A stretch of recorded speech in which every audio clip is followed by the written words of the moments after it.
Hey, what's going on, guys? Today I have something really cool that I haven't seen anywhere else on YouTube. There's a couple of videos on it that are a little old, but I don't think it has as much attention as it needs. Now, I was reading up about God's number. Now, this is the number that they gave to the Rubik's Cube, which is basically the lowest number of moves that it would take to put a Rubik's Cube back into its solved state from any given scramble, which is 20. It takes just 20 moves from any given scramble, well, at most 20 moves, as the most efficient method, to return any cube back into its solved state.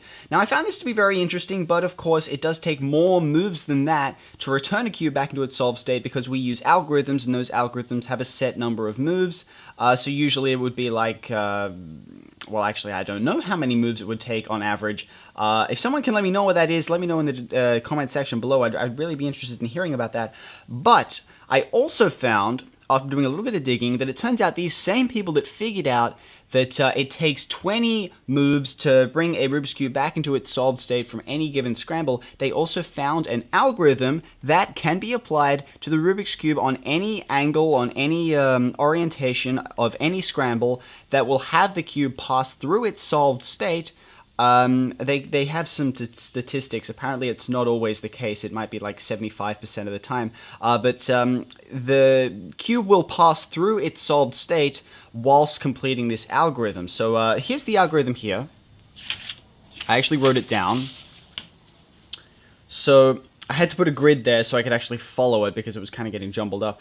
So we have L, R2, B, L prime, R, U2, F2, L, B, D, U2, B, L prime, R2, B2, L prime, D2, U, L prime, B2, U2, R2, B, D2.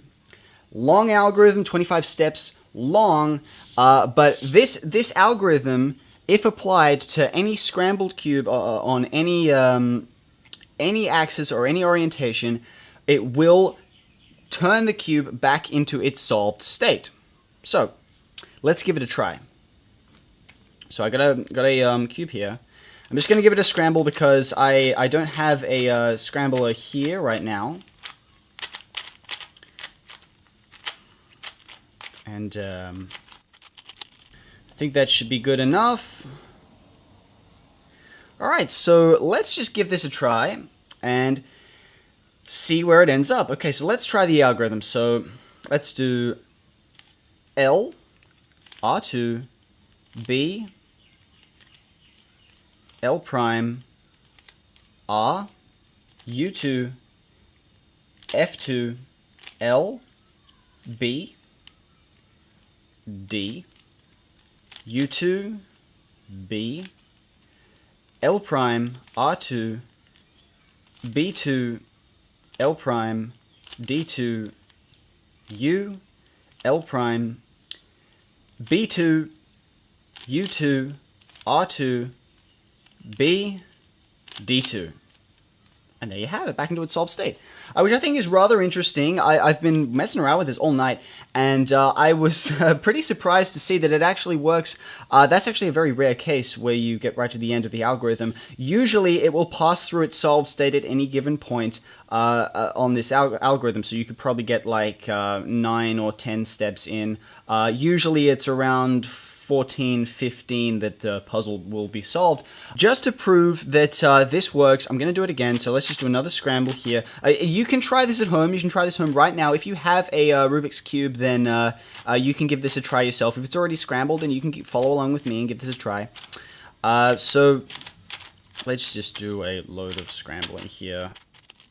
Okay, so that looks pretty good. So let's give this another try. So L, R2, B, L prime, R, U2, F2, L, B, D, U2, B, L prime, R2. and it's already passed through its solved state. So you can see I've got B2, L prime, D2, U, and the rest of the algorithm still to go. So that is the nature of the algorithm. It's not like any other algorithm where it will cycle the pieces. The cube will pass through its solved state along this algorithm. Now this, they have some statistics with them. I haven't been able to find them, but basically if you get to the end of the algorithm and the puzzle hasn't been solved, then all you had to do is go full circle and just continue with the algorithm from L all the way through. And usually by the second time, sometimes it happens, you'll have to go through it a third time. But basically, if you just continue following this sequence, the cube will pass through its solved state whilst performing this algorithm. Okay, so the reason that it does this, I'm not entirely certain, but basically this algorithm has been built on statistics. Statistically, what is most likely to bring two pieces together? And this is just based on all of the other algorithms that are out there floating around today, all of the OLL, all of the PLL, all of the F2L algorithms.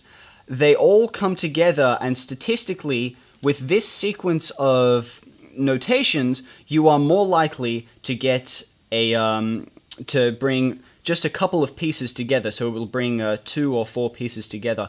And the reason that it solves the puzzle is because at some point in this process, these clusters of pieces will line up into their solved state, which I think is rather interesting. Now, I don't understand the entirety of it. If you understand this more than I do, then please provide a detailed explanation below, because I am not, set up for explaining this kind of stuff. I don't have my head kind of wrapped around it. But anyways, hope you guys found this video informative. Give this a try for yourselves. Thank you guys for watching, and I'll see you all next time.